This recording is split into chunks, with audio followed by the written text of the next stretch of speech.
Hello friends, welcome to Jeevanya's kitchen. Friends, இன்றைக்கி நம்ம ரொம்ப சிம்பிளான முறையில் நல்லா டேஸ்டியாக கொத்தமல்லி சட்னி எப்படி செய்கிறதுன்னு பார்க்க போகிறோம்.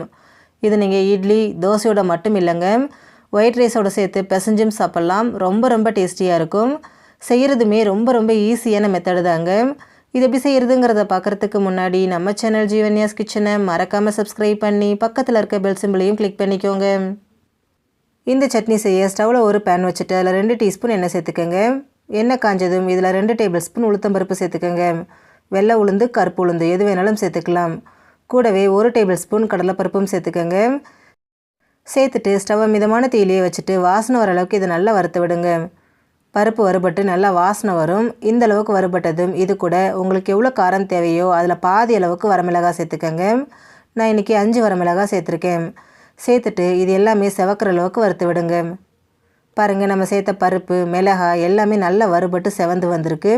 இப்போ எண்ணெயை வடிச்சிட்டு அந்த பருப்பு மிளகாவை மட்டும் தனியாக ஒரு பிளேட்டுக்கு மாற்றி வச்சுடுங்க. இது ஆறட்டும். இப்போ அதே எண்ணெயில் மீதி காரத்துக்கு பச்சை மிளகாய் சேர்த்துக்கங்க. நான் 3 பச்சை மிளகாவை கட் பண்ணி சேர்த்துருக்கேன். கூடவே ஒரு 3 பல் பூண்டு, பெருசாக இருக்கிறதுனால 3 சேர்த்துருக்குறேன். சின்னதாக இருந்தால் 5 சேர்த்துக்கங்க.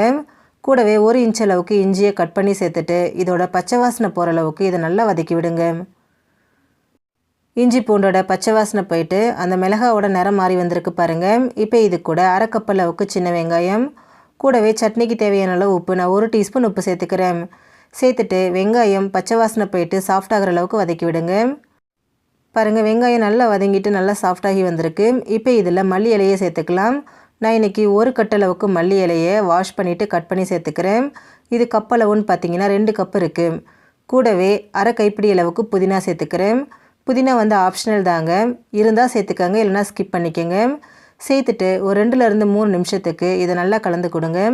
நம்ம சேர்த்துருக்கக்கூடிய அந்த புதினா மல்லி எல்லாமே நல்லா சுருண்டு வரும். அது வரைக்கும் இதை நல்லா மிக்ஸ் பண்ணி விடுங்க. பாருங்கள், ஒரு 2 நிமிஷம் தான் ஆயிருக்கு. அந்த இலை எல்லாமே நல்லா சுருண்டு வந்திருக்கு பாருங்கள், இருக்கிறதே தெரியல. இப்போ இது கூட 1/4 டீஸ்பூன் மஞ்சள் தூள் சேர்த்துக்கங்க. இது கலருக்காக தாங்க சேர்த்துருக்குறேன். கூடவே ஒரு நெல்லிக்காய் சைஸ் புளி சேர்த்துக்கிறேன். நீங்கள் புளிக்கு பதிலாக தக்காளி கூட சேர்க்கலாம். தக்காளி சேர்க்குறதா இருந்தால் மீடியம் சைஸில் 1 தக்காளி சேர்த்துக்கோங்க. சேர்த்துட்டு இது எல்லாத்தையும் நல்லா ஒரு தடவை கலந்து விட்டுருங்க. பாருங்கள், எல்லாமே நல்லா ஒன்று சேர்ந்து வந்திருக்கு. இப்போ இதில் 1/2 கப் அளவுக்கு துருவின தேங்காய் சேர்த்துக்கோங்க. தேங்காய் சேர்த்துட்டு இது ரொம்ப நேரத்துக்குலாம் வதக்க வேண்டாங்க. அந்த தேங்காயில் இருக்கக்கூடிய ஈரப்பதம் போயிட்டு நல்லா வாசனை வர அளவுக்கு இதை வறுத்து விட்டால் போதும். பாருங்கள், நம்ம சேர்த்த தேங்காயும் நல்லா வறுபட்டு வாசனை வந்துருச்சு. அந்த ஈரப்பதம் போயிடுச்சு. இப்போ ஸ்டவ் ஆஃப் பண்ணிவிட்டு இதை வைங்க, நல்லா ஆறட்டும். ஆறுனதுக்கப்புறமா ஒரு மிக்சர் ஜார் எடுத்துகிட்டு அதில் நம்ம வறுத்து வச்ச பருப்பு மிளகாவை சேர்த்துக்கோங்க. சேர்த்துட்டு ஃபஸ்ட்டு இதை நல்லா அரைச்சி எடுத்துருங்க. அரைச்சி எடுத்ததுக்கப்புறமா இதில் நம்ம வதக்கி வச்சுருக்கக்கூடிய மல்லி தேங்காவை சேர்த்துக்கோங்க. பருப்பு மல்லி எல்லாத்தையும் ஒன்றா சேர்த்து அரைக்கும்போது ஒரே மாதிரி அரைப்பட்டு வராது. அதனால் ஃபஸ்ட்டு பருப்பை அரைச்சிட்டு அதுக்கப்புறமா மல்லியை சேர்த்துக்கோங்க. கூடவே தேவையான அளவு தண்ணி, நான் 1/2 கப் அளவுக்கு தண்ணி சேர்த்துக்கிறேன். சேர்த்துட்டு இதை கொஞ்சம் திக்காகவே அரைச்சி எடுத்துக்கலாங்க. ரொம்ப தண்ணி மாதிரி அரைக்க வேண்டாம். பாருங்கள், இந்த அளவுக்கு நல்லா திக்காக இருந்துச்சு அப்படின்னா இதை நம்ம சாதத்துக்கும் யூஸ் பண்ணிக்கலாம், இட்லி தோசைக்கும் யூஸ் பண்ணிக்கலாம். இப்போ இதை அப்படியே ஒரு பவுலுக்கு மாற்றிக்கங்க. உங்களுக்கு சட்னி இவ்வளோ கெட்டியாக வேண்டாம்னு நினச்சிங்கன்னா உங்கள் தேவைக்கு தகுந்த மாதிரி தண்ணி சேர்த்துட்டு மிக்ஸ் பண்ணிக்கங்க. இப்போ இதுக்கு ஒரு தாளிப்பு கொடுத்துடலாம். அதுக்கு தாளிப்பு கரண்டியில் 2 டீஸ்பூன் எண்ணெயை சூடு பண்ணி எடுத்திருக்கேன். இப்போ இதில் 1 டீஸ்பூன் கடுகு உளுத்தம்பருப்பு சேர்த்து வெடிக்க விட்டுருங்க. கூடவே 2 வரமிளகாய், 2 கொத்து கருவேப்பிலையும் சேர்த்துக்கங்க. சேர்த்துட்டு இது நல்லா பொரிஞ்சதுக்கப்புறமா இதை அப்படியே சட்னியோடு சேர்த்துருங்க.